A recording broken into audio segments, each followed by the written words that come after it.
Welcome to my YouTube channel.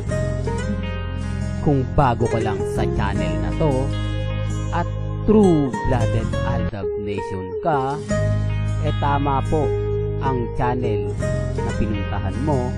Kaya considering na po kitang bagong subscriber.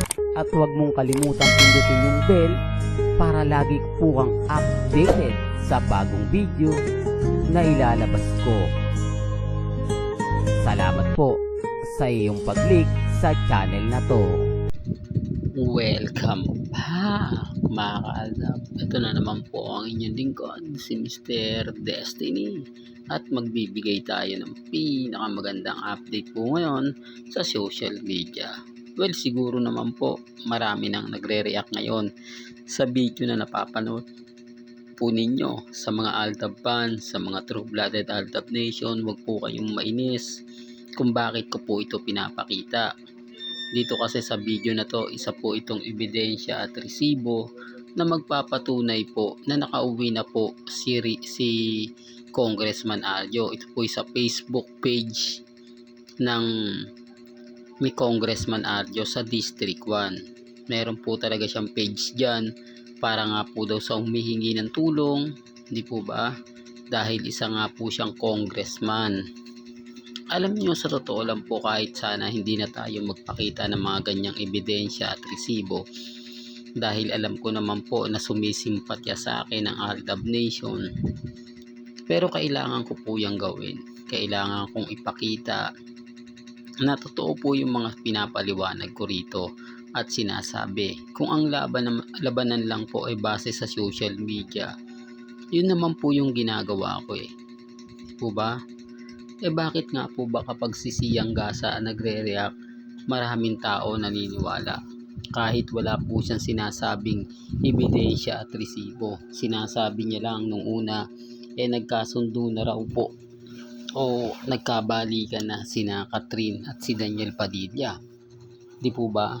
Hindi na nga po siya hinamon na maglabas pa ng ebidensya at resibo, dahil sabi nga niya mas may pinapanghawakan pa po siya, di po ba? Kaya nga sabi ko sa inyo mga ka-Aldab, may mga bagay-bagay po o may mga point na talaga naman pong mapapaisip kayo kung sino nga po ba yung nagsasabi ng totoo at yung nagsasabi lang po ng fake news, di po ba? Sa ngayon mga ka-Aldab, relax lang po ako. Sa ngayon, kampante lang po ako, di po ba? May mga bagay-bagay po kasi na mahirap nga po talagang ipaliwanag, lalo na nga po kapag ang pinag-uusapan natin ang real life couple, di po ba? Sa ngayon mga ka-Aldab, kampante lang po tayo. Sa ngayon, ito lang naman po yung masasabi natin, na maging lang, di po ba, relax lang. Kasi sabi ko nga po sa inyo dito po sa channel ni Mr. Destiny, may kanya-kanya po tayong pananaw, may kanya-kanya po tayong opinion, di po ba? Alam niyo, sa dami nga po ng issue, talagang pinagtutuos ng pampansin pa talaga ni Mr. Destiny yung mga bagay-bagay na patungkol sa Armin. Kita niyo po ba yung mga trending etong weekend? Di po ba? Yung Itbulaga naglabas ng na si Mengay, 1 month daw po pala yung bakasyon, pero hindi agad-agad sinabi. Di po ba? Pinatagal pa. Tapos nga po, yung si Mama Ten, wala pa rin pong update. Wala rin, isang buwan din po ba siyang bakasyon ni Alden Richards? Di po ba? May mga bagay-bagay po talaga na nakakatuwa. At ang pinakahuli, etong post ni Daddy Bay, pambasag nga po talaga to sa Army. Kasi bakit nga po ba nag-post si Daddy Bay ngayong weekend o itong weekend? Di po ba? Sumabay pa po siya sa post ng mga Army na nasa Japan nga po at may kasama.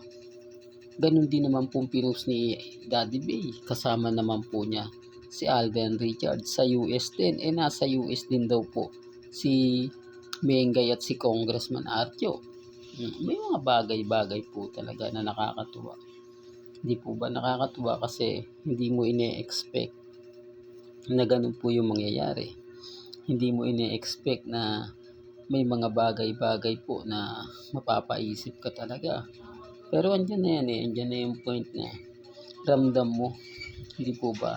Ramdam mo yung presensya ng Aldab Nation. Ramdam mo na konting kembot na lang o konting galaw na lang, eto na, hindi po ba? Eto na yung pinakahihintay. Eto na yung pinaka-inaasahan. Sa dami kasi ng mga bali-balita sa Instagram, sa Twitter, sa Facebook, doon nyo lang naman po makikita, doon nyo lang naman po maiintindihan at mauunawaan kung bakit ko po pinapaliwanag to. Para lang malinaw, para lang po klaro. Hindi po ba? Marami kasing komento po, reaksyon na hindi nga talaga maganda. Yung feedback para kay Alden. Sinasabi nga po nilang paasa lang daw po si Alden. Sinaktan niya daw po ang Katden fans. Dahil nga po, kung sino-sino na nga po yung nanliligaw ngayon kay Catherine, hindi po ba?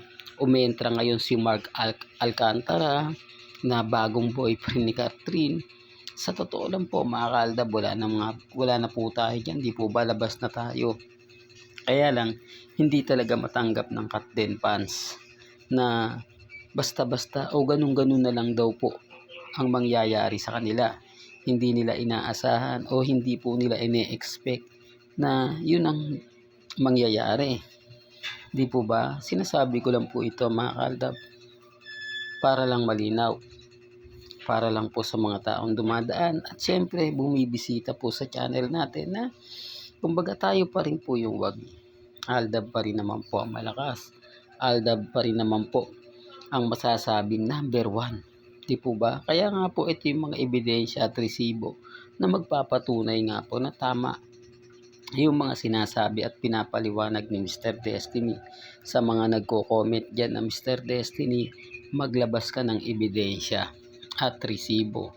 Siguro naman po sa video na napanood nila, sa video na pinakita ko, sapat na po siguro yun para makumbinsi ko ang ilang mga netizen. Hindi ko man po makuha yung attention nila, kahit pa paano mapapaisip sila. Hindi po ba? Kung totoo, gaano nga po ba katotoo yung mga sinasabi ko. Kasi kung lilipad po kayo ng US nung linggo, hindi po kayo makakauwi ngayon agad-agad. Samantalang ipitong pinakita ko sa inyo, ito kuha pa po nung kamakailan. Di po ba? Kaya nga po nagtataka na lang ako Mas binibigyan nila ng atensyon yung mga bagay-bagay na wala naman po talaga. Kasi dapat po talaga ang nagpo-post nito si Congressman Arjo. Sabihin na natin na ayaw ni Maine. Dapat si Congressman Arjo na lang po yung nagbigay ng update, nagbigay ng post. Tapos si Ibiang, bakit tahimik po ngayon? Kumakalat yung isyong buntis si Maine. Nung buntis po si yung kapatid ni Congressman Arjo, di po ba si Ria Atayde nag-react agad-agad doon na hindi daw siya buntis. Samantalang yung huli na umamin na rin po. Tapos galit na galit pa po siya. Kaya ang sabi ko sa inyo, may mga bagay-bagay po na mapapansin nyo na iba. Hindi po ba?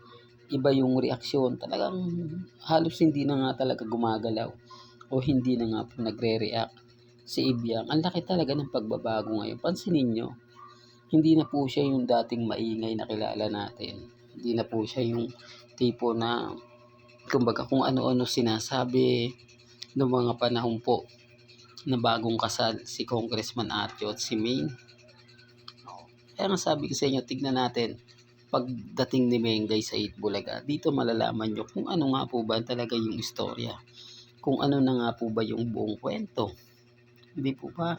Sinasabi ko lang po ito mga kaaldab para po sa taong dumadaan at bumibisita po sa channel natin. Hanggang dito na lang po ang ating latest updates. Kaya kung gusto niyo pa po ng pinaka-latest at sariwang update, tumutok lang po kayo dito po sa channel ni Mr. Destiny para updated po kayo sa mga bago at sa mga latest na i-upload po natin maya-maya lang. Kaya kung bago ka lang sa channel na to, at isa kang true-blooded Altab Nation na nagmamahal kila Mengay at Tisoy, tama po ang channel na pinuntahan mo, kaya consider na po kitang bagong subscriber. At huwag mong kalimutang i-share ang mga video po natin sa mga mami, sa mga titas, at sa mga senior. Hanggang sa muli, salamat po sa panonood at pakikinig.